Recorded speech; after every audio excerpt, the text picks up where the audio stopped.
Good afternoon, everyone. Welcome back to Fox Ridge Philately. This is episode 18. It is Wednesday, January the 22nd. It's a sunny but very cold day outside today. I think the high today is minus 10 or minus 12. That's Celsius. So it is frigid. I did get out for a walk in the woods after I finished volunteering at the food bank this morning. And it's just beautiful out there in the woods. Definitely crisp, but the air is clear and the woods were lovely. I thought what I would do for this episode, because I know one of you had suggested or asked about seeing the purchases I made at the most recent stamp show I was at on the weekend. So I thought I would go through some of that and just give you a quick rundown on what I had picked up. And what you're seeing now is a bit of an ongoing project of mine with Isle of Man, Davo album, of course. And ultimately, I want to have all of the stamps issued by Isle of Man in mint, never hinged. So essentially perfect condition. And I'm doing pretty well. I'm up to about 2012 or so. And also I have a standing order with Isle of Man Post, so any new issues are sent directly to me. And I asked for stamp issues as well as any mini sheets or souvenir sheets from them, so I get those occasionally in the mail. And I picked up a few just to add to the collection on the weekend. I think this is one set that I had picked up.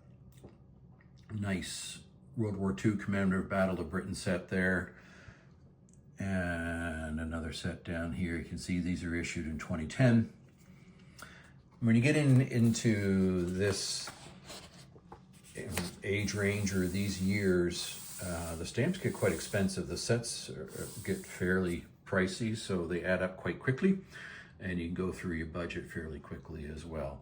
So I only picked up a handful of these sets.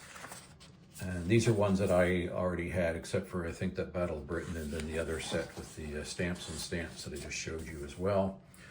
But just to give you an idea of some of the others are here in 2010. I'm going through quickly because I have some other things to show you. Let's see if there's some souvenir sheets still to pick up. And this Davo goes from 2010 right up to the present. And I need to order another Davo binder. Actually, this one is more than full. So I take a couple of the most recent years out of here and add them to a new binder. This was one of the other sets I picked up though, 2011. You can see it shows the Queen and Prince Philip. What a nice little issue. And set here in genealogy, which actually is pretty cool, because you might wonder why I collect Isle of Man. I have done genealogical work on my family in the past, and one of my great-grandmothers on my father's side was born in Douglas, Isle of Man, so that always piqued my interest. I'd love to visit Isle of Man someday. Her surname was Q, K-E-W, and I can't seem to find a whole lot of information, or any information really, on the Q line in K-E-W, that's right, in Isle of Man. There are some similar sounding surnames, but certainly not Q as a surname. I also picked up the butterfly set as well. Well, yeah, it'd be great to go visit someday. And one of the TT sets. TT stands for Tourist Trophy. It's easy to make the mistake to think that it's time trial, but it actually stands for Isle of Man Tourist Trophy, TT. And that's been run since, I think, 1907. It's an annual motorcycle race. Very dangerous, very fast race. In May and June, the races take place over a span of 2 weeks.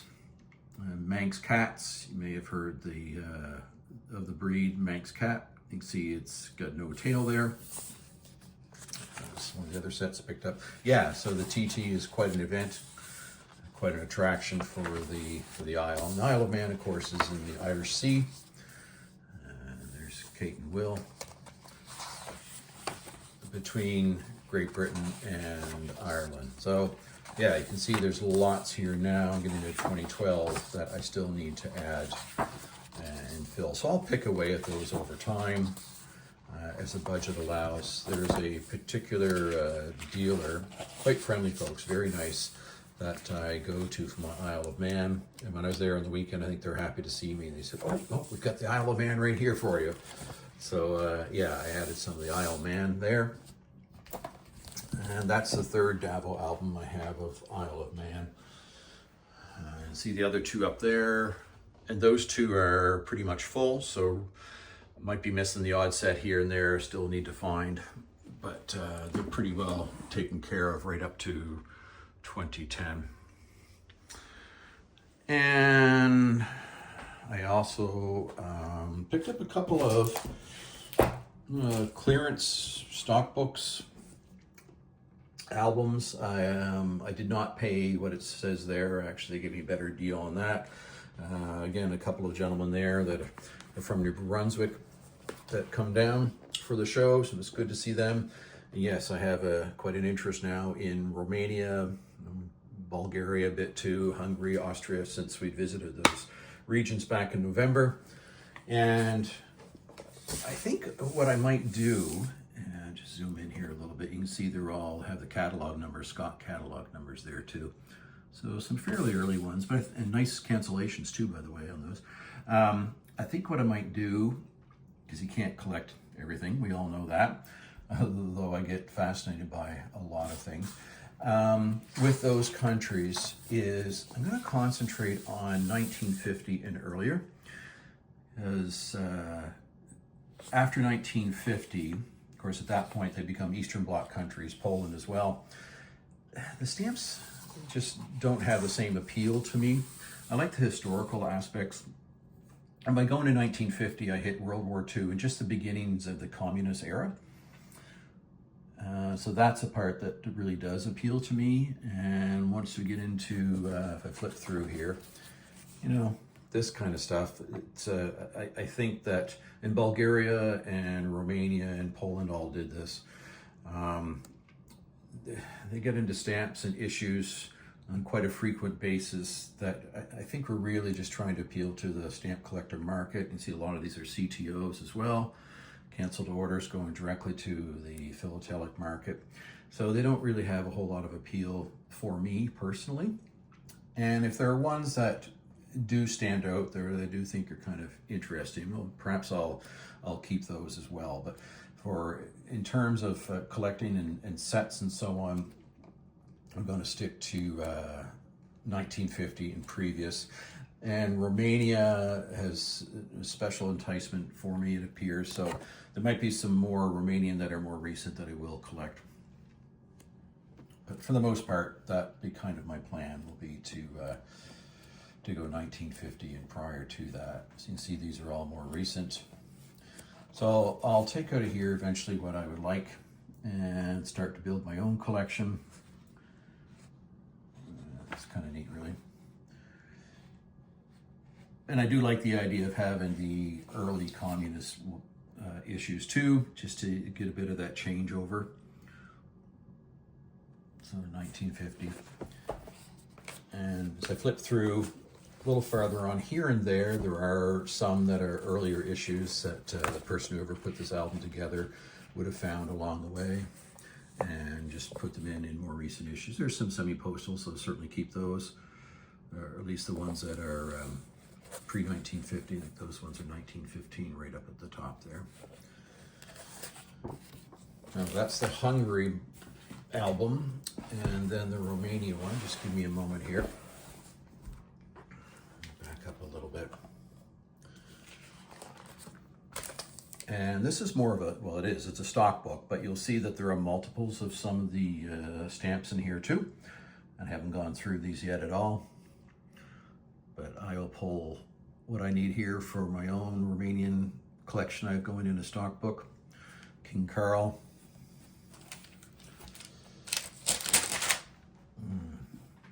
And the boy king, King Michael. And I just did an Instagram post, and on Facebook too it is, if you follow me on Instagram or Facebook.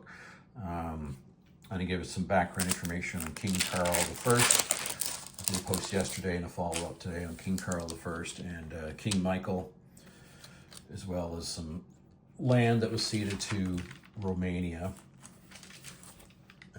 Dobruja is called in the southeastern portion of Romania.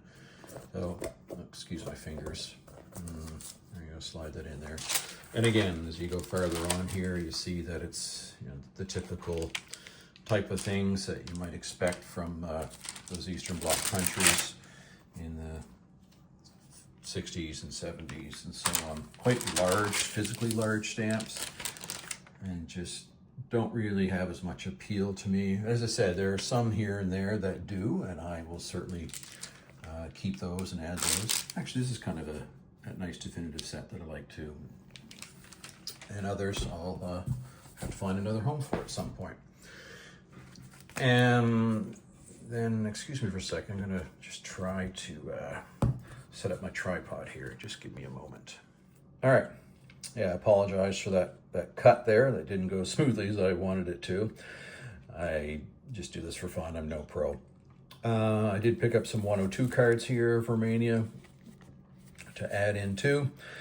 And this is Romania 7 to 11, but there are actually Turkish post offices or postage in Romania because it was Ottoman or Turkish territory for a time as well. And you see they have the overprint there. And I'm pretty sure that is King Carl. And these are some King Carl definitives. And I showed these in a post on Instagram and Facebook just from yesterday. So I'll just kind of quickly flip through these. You can see the Scott catalog numbers up in the top left. You can see the value and then what they are priced at by the dealer as well. So I don't buy anything that's terribly expensive, though as I said, sometimes things can add up, like the Isle of Man stamps. And then some commemoratives. And these commemoratives, if I remember correctly, and there's more in the set, are commemorating the gaining of the territory, the ceding of the territory Bessarabia to Romania. And I just posted a Instagram and Facebook post on this 4, though there are more in the set. I think there's 6 in the set in total. And it's the 50th anniversary of the ceding of the territory of Dobruja, as I mentioned, I think earlier, to Romania. You can see the boy king there, King Michael. He is a king there at the time.